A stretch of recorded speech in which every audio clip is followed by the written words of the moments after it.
Where are you based at? Where are you from? Like, how'd you get up to upstate? Yeah, absolutely. So first, I was born in Columbia, which is part of my identity and something that I really cherish so much. Right now, I live in Schenectady, which I also love.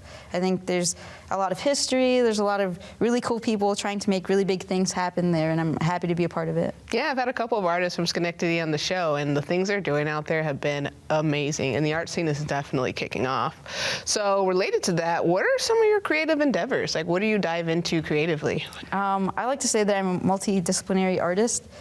So it could be anything from DJing, obviously, but I get into graphic design, 3D printing, 3D modeling, anything artistic. And actually right now I'm working on a little bit of projection mapping. So we'll see how that goes. I like to intertwine music and art and science and technology and see what we can come up with. So what inspired you to go down such a creative, pathway? Absolutely. I think it's difficult because I studied a lot of science, hard sciences, when I was in college, and I tried to kind of go down that avenue, and I realized that without emotion, without art, without something to carry that data and those facts, it really doesn't go very far. So I started to realize that it's not just about showing people these numbers and, oh, they're going to understand, or this concept and they're really going to get it, but really, why do people care?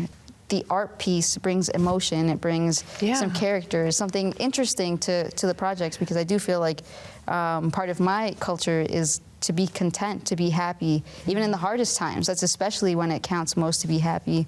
And without us trying every day to be happy, it can become very bleak. So I think trying to work on both sides of the coin, understand science, understand data, math, and then also apply it in a way that's relative to humans and that you and I can understand, that we can share with other people, we can enjoy with other people. That's the way to go. I think so as well. And I'm going to move into your DJing pieces. So you DJ, that's what I know you for, all your amazing DJ work and spreading amazing, beautiful music all over the Capital Region. Do you think that mindset kind of impacts how you DJ and how you choose your music and how you mix? And if so, how? Absolutely. So I love upstate New York, and sometimes it can get a little bit stale. Maybe it's the genres or the same types of people that you always see all the time. And I wanted to create a space that's more inclusive. So I generally play a lot of Latin music. I play a lot of Bollywood music. It's super popular here. And just trying to create those spaces where they haven't been before. So I think a lot of that has to do with coming to the U.S. I came to New York City, and I experienced a wide variety of different cultures and traditions and ethnicities and languages. And coming up here, I realized that we need a little bit more of that. Or at least we have the people here, but they're not constantly represented. Like in New York City, where you can find any sort of restaurant that you want to, up here it's a little bit harder to find those places, but not impossible. Especially as we're beginning to do the work and see this is a really diverse place, and we have a lot of different types of people that are coming and joining us and trying to make our cities greater, and trying to inject our cities with culture and art, and having it be from different places and different cultures only makes it richer. Yeah, and do you think your cultural background comes as a strength with this, being able to spread the accessibility and the diversity as well within your music? Yeah, absolutely, especially as a woman of color. I think generally when you think of a DJ, it's some guy up there and kind of unfriendly, and I'm the opposite of that. Like, I'd love to have a conversation, I like to talk, and mostly everyone is there to have a good time. Exactly. Right? When you're up there, I feel like most of the time I'm thinking about everyone's out here, they just finished their job and they're just looking for a little break, a little space and time where they can enjoy time with their friends and dance, maybe do a little exercise, and it's just important to work hard and play hard for me. And I know you have a lot of, there's a lot of fostering of connections within your work, specifically music as well. And I know you have, I don't know if it's a group or how you're classified, but I know you have the Paradise Parties, and I wanted to have the audience get to know what that is and why is it important to have a space like that.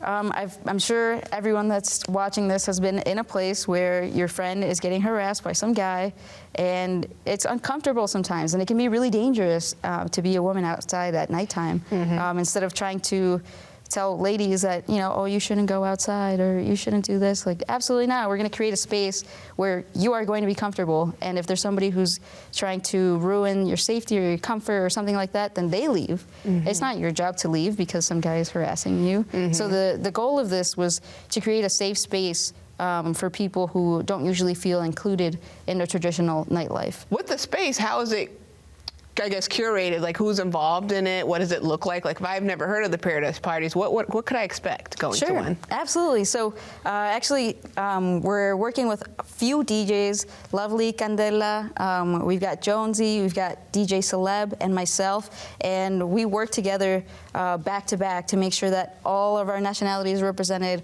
all different types of music are represented, and different types of identity, because generally they're femme presenting, but we have non-binary people on our crew. And as you notice, like, that's not the normal everyday that you see everywhere. Yeah. And it's important for us to not only show that, yes, we can do this, but that we're creating a space that's unique and different, right? That's creating magic. It's creating something out of nothing. Yeah. And I think that's important for us to all have a hand in. And it's really been a really good space to meet people who needed that space. What do you think as a creative is missing in the capital region for creatives?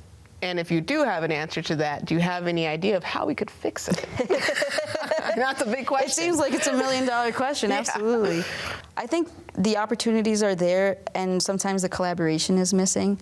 I do think a lot of our creatives know each other, and there tends to be not as many different places where you can collaborate. It's really one at a time. Yeah. So trying to stop putting our artists against each other, but really trying to reinforce each other and create collectives like we have, so that we do properly get our artists paid and make sure that they get proper recognition, because art is a job. It takes a lot of work. It's a lot of effort, not just physically, but emotionally. That's the part that's art.